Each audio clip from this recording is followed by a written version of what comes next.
My mom, she said, in India, you'll get discriminated 9 different ways. And in the United States, maybe 3. You're going to have to just to work 10 times harder. You could call it my sadhana, my penance. I think it's hard. And it was always done with the love of God in mind, the love of service. I think they don't know what the fuck to do, right? Because in many ways, I have this very deep protection from many of the ancient teachers who have passed, spiritual, whatever you want to talk of God, right? And I've done everything with pure sincerity that it's hard for them to fuck with me. And if they do fuck with me, I think the retribution upon them is going to be pretty bad, because now we've built a movement, not only me, but we have 500 million people across the world have heard about our movement, especially in 2020. And their only option right now, Robert, is to make us invisible. And they go to a great extent to make me invisible, great extent. And the duplicity where they actually have people steal my language, steal my rhetoric, right? And because we hammer away at that, they're creating some very unstable conditions for themselves. So I think we're in a very good time, because Vivek the Snake, jackass, Brahmin bullshitter, thought he was going to get away, but we've hit him so hard. People are like, wait a minute, right? Or even Trump, or even Booby fucking Kennedy, or even Tulsi Gabbard, right? They basically have 10 people backstage, and they're trying different people on the front to see who they can use to manipulate. And we keep hammering them. Normally, if we didn't exist, or the movement I've created didn't exist, they would get away. It would be smooth sailing for one of them. Now we've created the conditions where it's not so smooth sailing. Yeah. These people, they need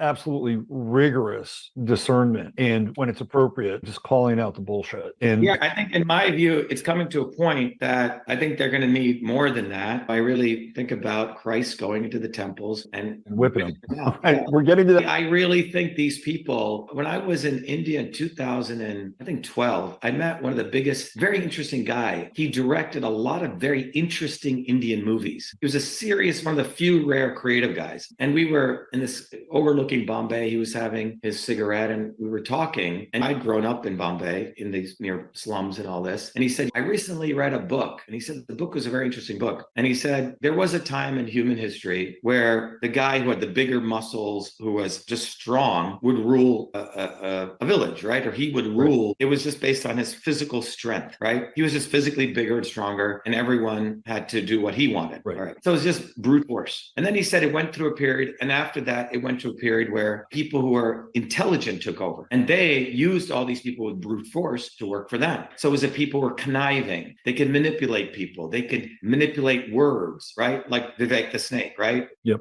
And then he said, so the pendulum swung over here. It's like you're playing chess with someone, but they constantly cheat. Okay, they don't even follow the rules. The rook is supposed to move like this. They move the rook any way they want. Yeah. And he goes, eventually, he goes, what's going to happen is people are just going to take a gun and blow them away. Like, I can't beat you in your work. It's going to go back the other way. I think we're very close, actually. Yeah, because people are realizing these people have so much control that they don't even follow their own rules. The judges don't follow their own rules. Right. The legislators don't follow their own rules. The presidency doesn't follow its own rules. They don't even follow the Constitution. They make up whatever the fuck they want to do. So if you're a plebe, if you're a slave living in this and you're like, I follow the rules, they don't, how am I ever going to win in their intellectual world of gamesmanship? They make people invisible who work their butt off like me, right? And they make then they promote inferior products, right? That's the other side of it. Exactly. That's a good way to say it. So here you have the real product, which can heal you, give you truth, give you freedom, give you health. They have a shitty product, which is going to enslave you into power, profit, and control. And they promote that. And you know this, and you see this occurring. And that's what people see with our campaign, Robert. If you go read the threads, people are like, hey, fucker Carlson, why don't you have Dr.SHIVA on? Why didn't you ask Trump this question? Like, they're realizing this. So we're becoming a very powerful instrument for education, because people see this obvious injustice that's taking place, right? And that is going to compel people to say, what the fuck, right? I can never win in your paradigm. Right. So I'm going to follow Dr.SHIVA's paradigm, which is we need a systems overhaul. We need to build a bottoms-up movement. I'm going to get educated on how to shatter the swarm, and I'm going to fucking come to shatter you. And that's where we want to raise people's consciousness individually and collectively. And to me, that's Christ consciousness. It's God consciousness. When you do that, you're unfiltered. It's unfiltered, right? It's unfiltered. It's pure, unadulterated truth. Right. It's real, unadulterated truth, not the fake truth. Trump saying, make America great again. He doesn't want to make America great again. He wants to make America as dumb as possible. So they allow him and his son-in-law to get $2 billion loans from Saudi Arabia. So we feel sorry for him. No one should feel sorry for Trump. No one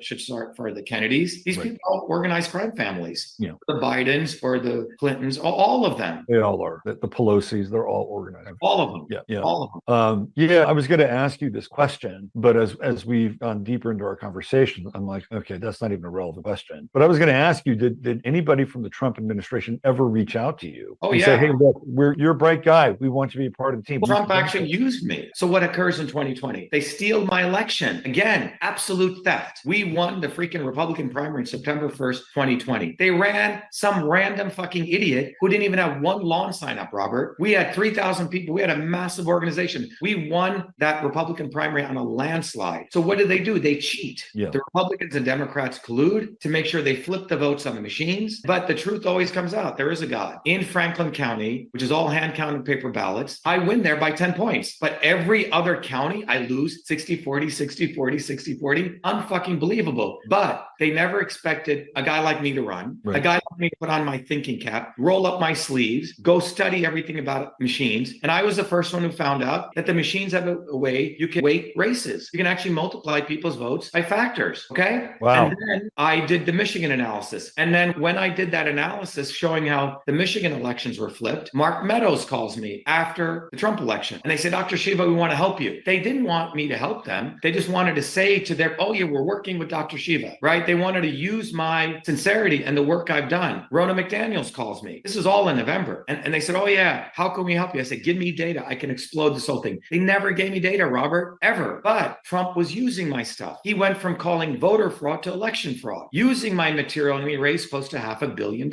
We didn't see one fucking penny of that. Cha-ching. It went to him and his family. He used, and then he would go to huge events. I want to thank the great computer scientist, Dr. Shiva. Fuck your thanks. Why don't you give us some of that money so we could actually use that to solve election systems integrity? He was about 3 years too late to reach out to you, though, wasn't he? But that was 2020. This continues. Okay. In 2020, he started using our stuff. And then you have another dope, Mike Lindell, who's also started reaching out to me, would fly me in his private plane back and forth wherever. And then I realized he was just wanting to sell fucking pillows. He didn't want to solve election systems integrity. He had people like Jovan Pulitzer, who's a fake guy, whose actual name is Jeffrey Fulya. That's his actual name, Jeffrey Fulya. F-I-L-Y-A. Okay. And these guys are saying crazy shit. Oh, there's bamboos in the ballots, getting people all excited. So they hid the real issues that I had discovered. We got an email one time from Trump after he had done this call out, inviting me to Mar-a-Lago. The night before, he had endorsed a Republican guy in Massachusetts who was part of the GOP who stole my election. And my assistant wrote back to Trump. We said, we respectfully declined to come to see you. You see how many people would do that? 99.99% of people. Ooh, Trump is inviting me. I got to go. Mar-a-Lago. I get to bow down to this false god. I couldn't do that. I was down in Miami a couple of weeks later, and a friend of mine who gave Trump about 100, 200 grand begs me, oh my God, you got to go see Trump. You're being too critical. We get invited again, and we go to see Trump. And he looked like a washed out backstage actor who didn't know what the fuck is going on, a frail old man. He looked really bad in the Megyn Kelly interview. This was worse than that, okay? This was for 2 hours, him trying to apologize why you endorsed this guy, praising me up the wazoo. You're the most amazing guy. You went to MIT. My uncle went to MIT. And he, all throughout, he's thinking there that I want something from him. He must ask me 30 times, what do you want? What do you want from me? I said, I want nothing from you. Nothing. And I left that meeting with Michelle thinking, this guy's sorry ass. He's got no one. Sad for him. His daughter uses him. His son-in-law uses him. His children use him. And he uses everyone else. But he's just an actor. That's all. And when I was leaving, his assistant, Molly, who's now flipping on him, actually, came running out. They'd given us one of these hats. Said, oh, we want to give you this separate gift. He only gives this to heads of state. And that's how impressed he was by you. So about several weeks later, he said, what do you want? I said, I do want something. I go, let's have another meeting. And this was an hour meeting. And I said, look, if we want to solve election systems, I am willing to set up an institute that will compete with Harvard, MIT. All of these people, by the way, say there is no election fraud. I said, I will get the best minds. And I already done a shitload of work for nothing. I want to give one fucking penny for them. He'd already made $500 million off my work. That doesn't seem fair, does it? No, it's a fucking crook. Yeah. So these people think that they can laud me with their praises, and I'll be so moved by that. I'm sorry. I've been given praises since I was a 4 or 5 year old kid for my talents, but it never has moved me. I just knew that I had certain skills. I was a little bit, but I never got moved by that because my great grandfather taught to be never moved by people's praises. Right. Look at their actions, look at their intentions. My response to them is get off your fucking butt, go to shivaforpresident.com, get one of our bumper stickers, put it on the back of your windshield. Show me that you really support this movement. Don't just talk about it. Peel that sticker away, because that shows you're making a commitment and you're willing to say fuck you to the opposition. Go to Shiva for President, download one of our flyers, print it out, now serve, educate your friends about what we've discovered. Go to truthfreedomhealth.com for you and your family, get educated on all the systems knowledge I put together. So we have created an environment right now so everyone can become their own liberator, everyone can become their own doctor, everyone can become their own scientist. We've created the environment where people can think, fight, and heal. Truth, freedom, health. So the real issue is, do you really want to get off your ass, off the plantation, or do you want to stay on the plantation and be a dumb fuck and be used by these evil people? Because if you're willing to do that, you might as well say, I'm evil. Right. And in fact, you're more than evil, because especially if you're hearing this and you're seeing that you have now an option to liberate yourself, that it's like Prometheus bringing fire to the world. That's what I've done. Yeah. And that's been my life journey. So I'm bringing you fire. Do you want to light up the house, light up your spirit, or do you want to be a fucking slave? And if you choose the latter, you're part of the evil. You don't have any freaking excuses anymore. For everyone listening, a couple of websites people should go to: Shiva4president.com. You can donate, you can volunteer, but more importantly, by the way, when people donate, notice I haven't begged for money here at all. When people donate, we actually give you stuff. It's not really a donation. We give books, we give you courses. We want you to become the light. So you can go to Shiva4president.com, get the freaking bumper sticker. Be a man, be a woman, put it boldly on the back of your car. I'm going to get a bumper sticker, damn it. Right on the back, because they're saying a big fuck you to them, okay? The other I'm going to represent in Texas. Hey, Robert, by the way, we need to get on the ballot in every state. That itself is a huge razor blade swash to the establishment. Every state we get on the ballot. So please help us out, and I'll have to Yeah. And hey, if you ever get tired of the Boston Brahmins, just come on down here to Texas. You'll do well. All right. You do that. Thanks again, Dr. Shiva. Take care. Be well. Thank you.